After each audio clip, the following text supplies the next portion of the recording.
Welcome back to the garden.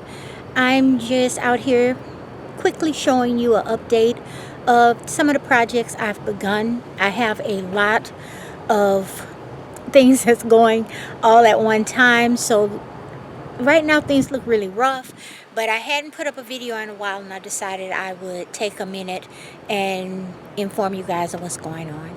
So as I said before, the old chicken coop, I'm tearing it down. Not the coop, I'm sorry, the run. I tore it down already, and I've started rebuilding it to make it taller, because bending over has gotten very difficult for me. So I'm going to turn you around here. So far what I've done is, well, let's start from the beginning. I put a pathway here with some paver bricks that I had, and this is the doorway. That's the old door that's down there on the ground. I got to get all that up, but I've made it quite taller than it was before, and I'm using PVC, and I'm using T-post instead of wood. I've taken the fencing and buried it down here so that the chickens can't go under it and nothing can get to them. I need to go to Lowe's or somewhere and get me some PVC pipe. I'm going to use PVC pipe to go across here and catch onto that T-post and this T-post. And eventually the smaller chicken run that's right there, I will remove the top off of it and make it taller and probably about 3 or 4 feet wider. The door, here's where they will come out of the coop. That's the coop. And so they will have a good size run here on the outside. This will be a garden where I will grow mainly things for them. Right now all I have is that lemongrass, those 4 lemongrass plants. And then around on this side I have lemon balm, which was already there from when the last coop was there.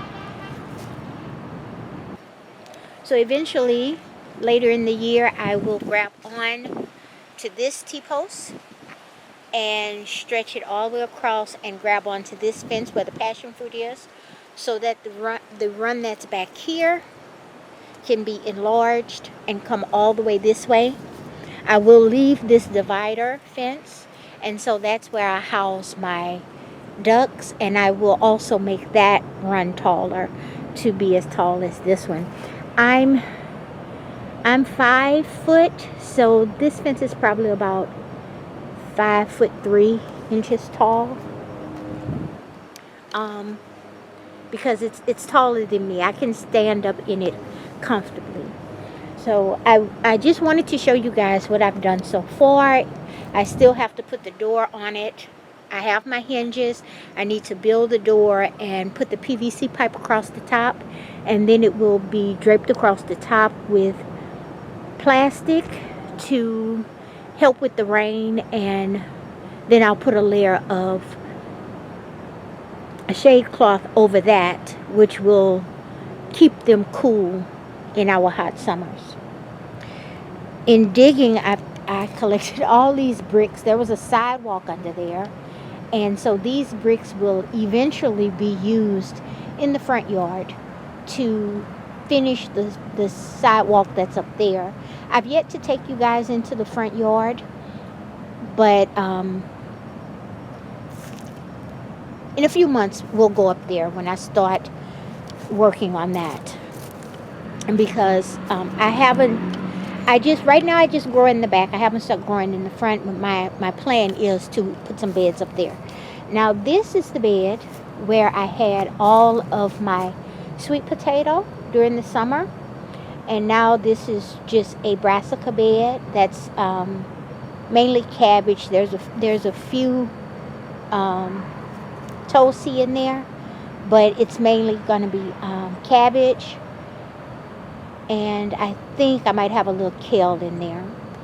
We are promised to have a cold front, so tomorrow I'm going to try to put some kind of protection over this bed because these plants are still pretty young, and they are looking good, but we're supposed to be getting below 20, and so there might be a lot of frost in that. Over here I have pulled everything out except for this artichoke plant and these onions. The intent is to take this chicken bedding and start spreading it across this bed to get this soil healthy. Before winter is over, I will move these. These are blackberries. I will move them because I don't want them here anymore. I'm not getting rid of them. They will just go into the fruit cage that I'm planning on building. My intent, as I said before, is to close this off. This will be one of my tunnels. Well, not like a high tunnel. It'll be more like a shade house because we only need to protect from frost for a month and a half, and then our issue here in Southeast Texas is the heat. So I started cutting up bean plants and whatever I have to make a layer, and then I'll start adding this pile of chicken bedding along with some more chicken bedding and just heavily mulch this area for the next few months. And then when we get closer to the growing season, I'll top it off with some compost. But those plants, that holy basil is coming out, but the onions and hopefully those eggplants will survive the summer. And there's a rose of Sharon in there and a little lemongrass, and so some of those plants are going to stay. There's even a small Barbados cherry down in there. Right here. This is a very small Barbados cherry, and so those plants will probably stay. And let's move around this side.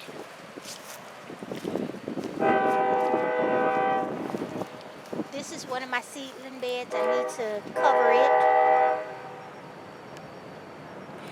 This is one of my seedling beds where I just throw seeds to propagate new plants. I need to cover that. And same thing here to protect them from the frost that's coming next week. And if everything goes well, I will be able to transplant a lot of these into new areas throughout the garden.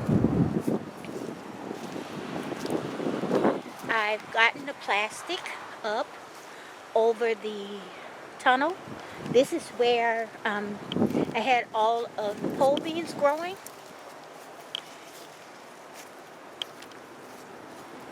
So I've gotten them out of there, and I'll show you inside there on the next video. Right now it's just a mess. I've been trying to take potted plants from around the garden and hurry up and get them in there to protect them against this frost that we have coming. But this is just 6 mil plastic, but it's construction plastic. It's not what people typically buy for a greenhouse. This is the archway that I had the other beans on. As you can see, I've removed them. The cayenne pepper plants are still there. There's a little lettuce, and this is that perpetual spinach. As you can see, it was looking so bad. It was so full of bugs. I've gotten it where it still have a few holes here and there, but for the most part, since I cut back the pepper plants, they are coming healthy again. And back here I've just sowed some red cabbage. They're still very young, so I have to get them covered before the frost comes.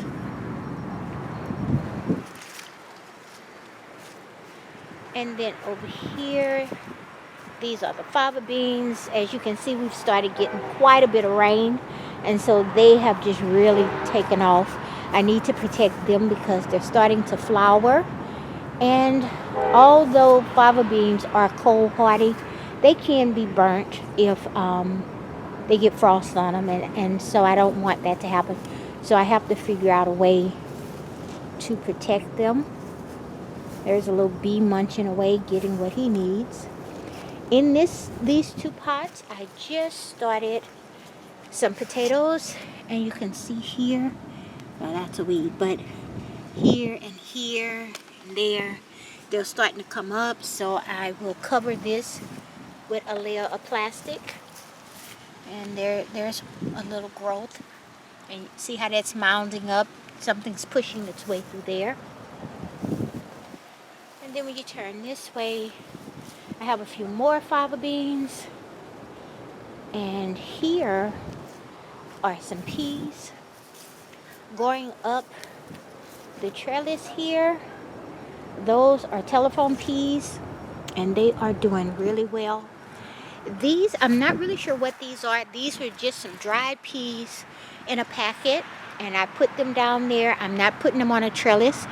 I'm just going to allow them to hold on to each other and see what happens. I just didn't want this space to be empty, so I threw that down there, and I threw a bunch of Tulsi and bok choy down in there. Now that I'm looking at it, most of it's bok choy, and I will transplant them out into some other areas later on. Over here is some arugula, and it's starting to try to go to seed, so I need to cut them back because I don't need any more arugula seed.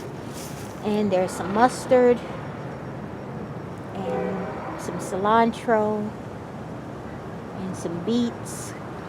All of this area is really starting to fill in since we've started getting rain. Over here is where I had all of the rosella, and those are the last few plants that I'm holding on to so that I can get some seed. And I had a few mustard plants that was down in there, and I've been picking off of those because they're doing pretty good.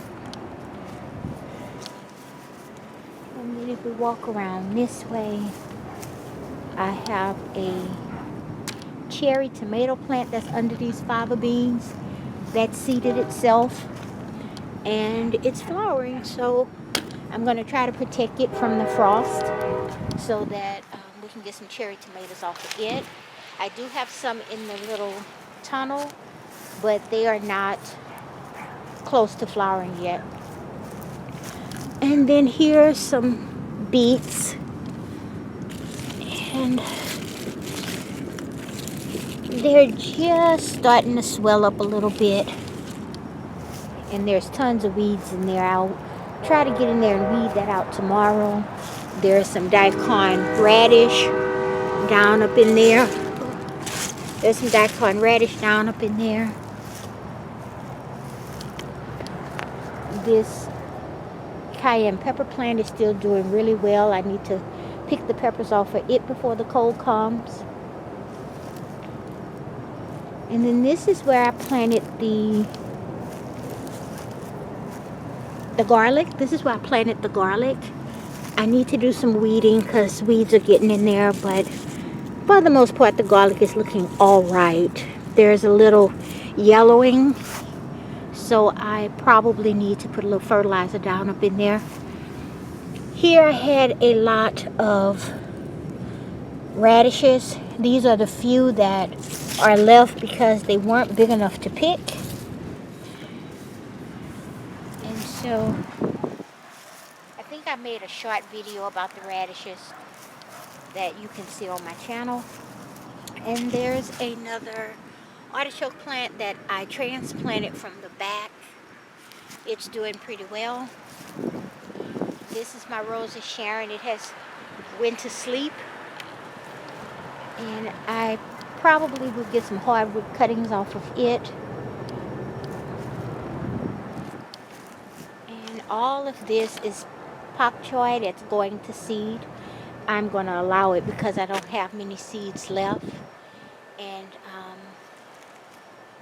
I just think I should get the seeds while I can. Same thing here with the giant mustard. It's starting to go to seed. And so I'm going to let it do its thing so I can get some seeds off of it. And here's one of my sorrel, large leaf sorrel plants. Since we're starting to get rain, it's starting to perk up and look really good, lush. So I'll be able to start picking off of it soon. So thank you for watching, and I see you next time in the garden.